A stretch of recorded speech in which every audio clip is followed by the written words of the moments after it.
谢谢主席，然后呢，谢谢韩国高等教育财团给我提供这样一个机会，来跟我的这个韩国同事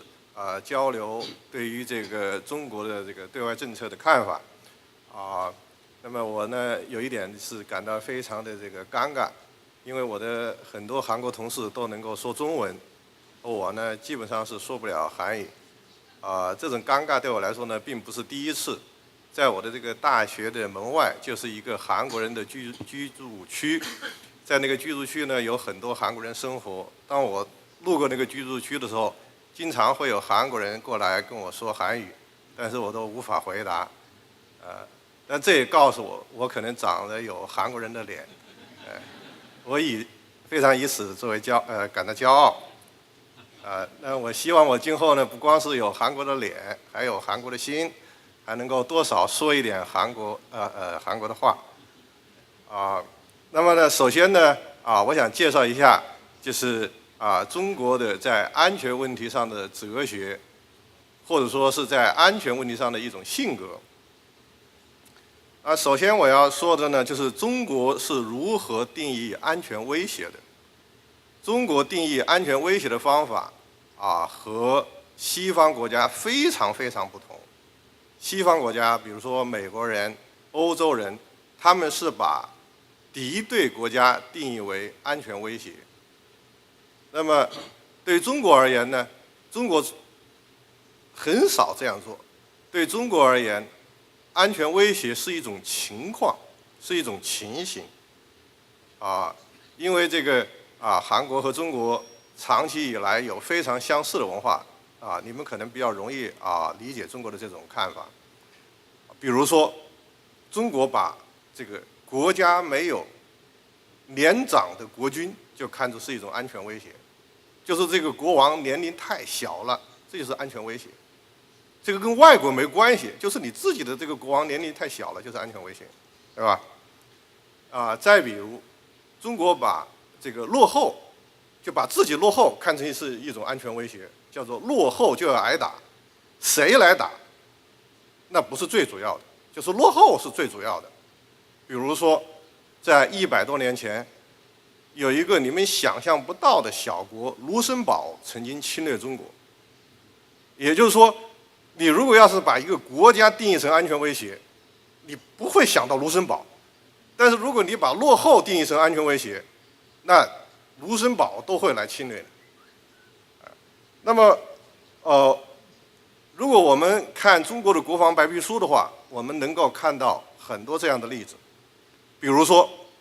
我们中国把美国对台军售看作是安全威胁，就美国把武器卖给台湾，这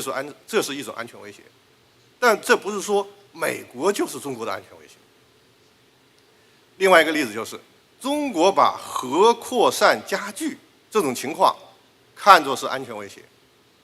就是说朝鲜发展核武器，这是核扩散加剧的表现，所以这是一种安全威胁。但是我们并不是说朝鲜就是中国的安全威胁，并不是这样看的。另外一个例子就是最近出版的这个国防白皮书，里面把日本在钓鱼岛挑事看作安全威胁，但是呢，中国并不认为日本是中国的安全威胁。你如果看这个中国国防白皮书的最后一部分，你会发现日本是中国提到次数最多的，就在白皮书里面提到次数最多的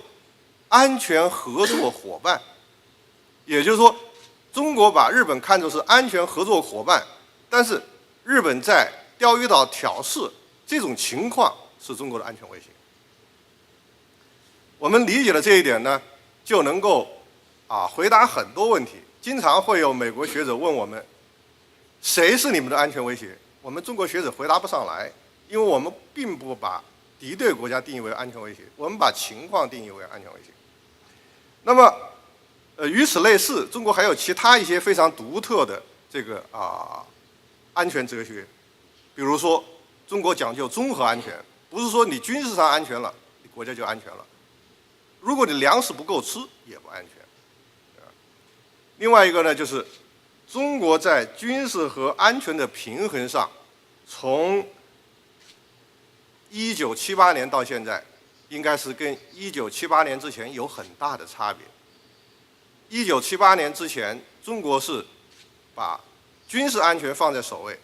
；1978年之后呢，中国把经济建设放在第一位，这个跟世界上其他很多国家是很不一样的。第4个这个特点呢，就是说中国把安全与意识形态脱钩。从1972年开始，中国逐步的就把意识形态和安全脱钩了，就安全不安全，或者跟哪个国家有对抗或者合作关系，中国力图排除其中的意识形态因素。那最后一个特点就是，中国在对抗安全威胁的时候，表现出来了足够的耐心。比如说台湾问题，对吧？有60多年了。那么美国对台军售，中国试图解决这个问题，也差不多40年的时间了。但是呢，中国还在年复一年的努力。中国并不试图马上解决这个问题。那么在这个问题上呢，我们在跟韩国学者讨论的时候，韩国学者经常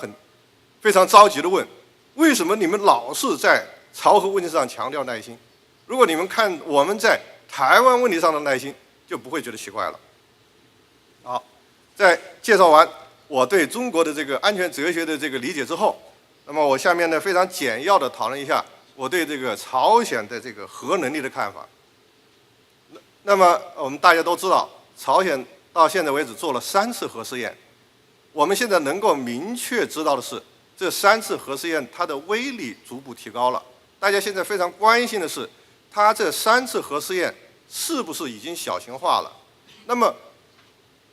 核武器小型化和核武器的威力逐步提高，这是2个并列的任务。非常简单的说，我不相信它能够把2个任务同时做好。就它逐步的提高威力和逐步的减小它的这个核装置的大小，应该是2个互相冲突的目标。我的猜测是，朝鲜在这方面做得并不好，它努力地保证了威力，它未必能够有效地这个减少它的核装置的这个大小。那么第2点呢，就是朝鲜的这个导弹运载能力。那么今年朝鲜做的这个卫星发射，由于这个韩国政府做了很多努力，我们现在能够对朝鲜的这个卫星发射的这个技术情况有所了解。从现在来看，朝鲜发射的这个卫星所用的那个火箭，从现在来看就是一个火箭，应该不是一个导弹。但是呢，它一定会努力的把它这个火箭技术转用到导弹上。从现在的这个情况来看，它这样做还需要一定的时间。那么对中国而言，对韩国而言，最重要的不是它的导弹能不能发射核武器，最重要的是它有没有核武器。因为我们离它太近了，只要它有核武器，即使它没有导弹，也能给我们带来这个直接的威胁。所以这就是为什么中国对朝鲜核试验的反应非常强烈，而对朝鲜卫星发射反应并不强烈的原因。好，那么下面呢，就根据我刚才对中国的这个安全哲学的理解，对朝鲜核能力的理解，我来谈谈，就是中国是如何应对这个朝鲜的这个核扩散的。大家已经看到的这个变化，对吧？前面有其他的这个学者都已经提到了。首先，第一条非常明显的就是，中国政府在对朝鲜的核扩散行为方面进行批评、进行谴责，态度更为直率，更为清晰地表达了中国的反对态度，这跟以前有所变化。第2点呢，就是中国政府更强调对朝鲜政策的执行，更强调这个执行的有效性。那么在过去的一段时间，就是我在组织一些会议的时候，经常就一些就是我的老同事、老朋友，请他们来开会，突然他们就来不了了。为什么来不了了？就是他们要忙着落实对朝鲜的制裁，也就是说，很多人他们要在他们这个系统、他们这样一个单位里面来安排如何落实对朝鲜的制裁，这样一个制裁的力度，这样一个制裁的这个有效性就会比以前要强了。那么我过去对这个中国政府对朝鲜的这个愤怒，我是有这样一个描述的，对吧？每一次朝鲜做核试验，中国就会非常愤怒，然后这个愤怒呢可能会持续3个月，但是一般不会超过3个月，而这一次呢，可能持续的时间会更长一些。这就是这个中国已经出现了变化的这个3个方面。那么，中国政府对朝鲜的态度再往前走会怎么变化？这个我们都在看，我们韩国学者在看，我们中国学者也在看。那么我呢就提出一些这个分析的这个因素，在这个问题上呢我们可以把它做一个比较，就是把朝鲜核扩散的这样一个安全挑战、安全威胁和美国对台军售这样一个安全挑战、安全威胁做一个比较。那么我提出这个3个方面的这个角度来看这个问题。第一个问题呢，就是耐心和坚持，因为就是中国在台湾问题或者美国对台军售问题上是表现出非常坚韧的这样一种耐心，持之以恒，对吧？每一次美国对台军售，中国都非常的愤怒，中国也做出一些这个制裁和惩罚，但是都不会持续太久。这个是影响了中国在安全问题上的这个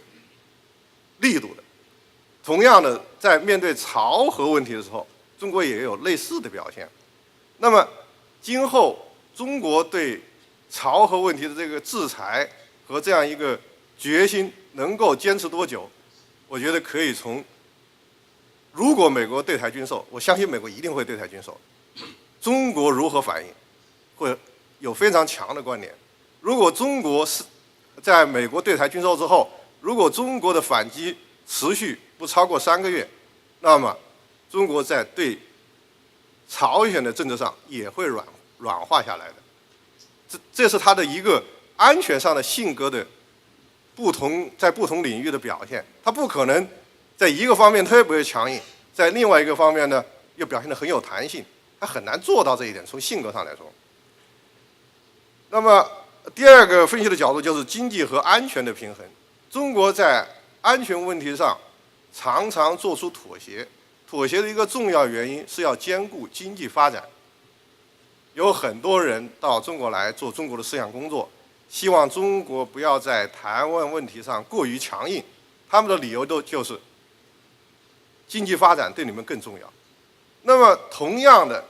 这样一种思想也会影响中国对这个朝核问题的态度。既然经济发展对中国重要，那么面对朝核问题，经济发展同样重要。所以呢，这同样也会起到这个软化中国的这个对朝核问题的态度。那么有一个办法能够破解这个，就是把这2件事分开，把对台军售和这个朝核问题把它分开，那就是意识形态。中国的舆论现在总体上不是被中国共产党所控制，中国的舆论现在总体上是被自由派所控制。那么在今年上半年，中国的自由派发起了声势强大的这样一种舆论运动，然后希望中国政府基于意识形态的原因改变对朝鲜的这个政策，就是说不是判断朝核问题对中国有多大的威胁，而是说由于朝鲜是一个不民主国家，中国因此应该对朝鲜采取严厉的态度。那么这样一个思路有可能会使2件事情分开，就是说美国是个民主国家，所以美国对台军售就是可以原谅的，而朝鲜是一个独裁国家，所以他搞核武器是不可原谅的。这样一个舆论运动的它的这个基本思路是这样的，这样一个舆论运动呢，到现在为止呢，逐渐就是告一段落。那么它对中国决策者的对朝核问题的态度有什么影响？我现在看不到，我觉得还需要花一段时间来做这样一个判断。那么我倾向于认为，这样一个舆论运动没有实质性的改变中国决策者的这个态度，也就是说，中国决策者会像过去的20-30年那样，会力图把安全问题和意识形态问题脱钩，不会把两者连在一起。所以呢，我最后的一个倾向性的判断就是，中国在对朝鲜的这个制裁方面有效性会增加，在表达朝核问题的愤怒上面会保持直率的态度，但是中国能坚持多久，我还是保持疑问。而这个中国坚持不久的原因，主要在于中国在美国对台军售问题上没有强有力的手段有关系。如果中国能够制止美国对台军售，中国一定会拿出非常大的决心来制止朝鲜发展核武器。这两件事情是关联的。好，谢谢大家。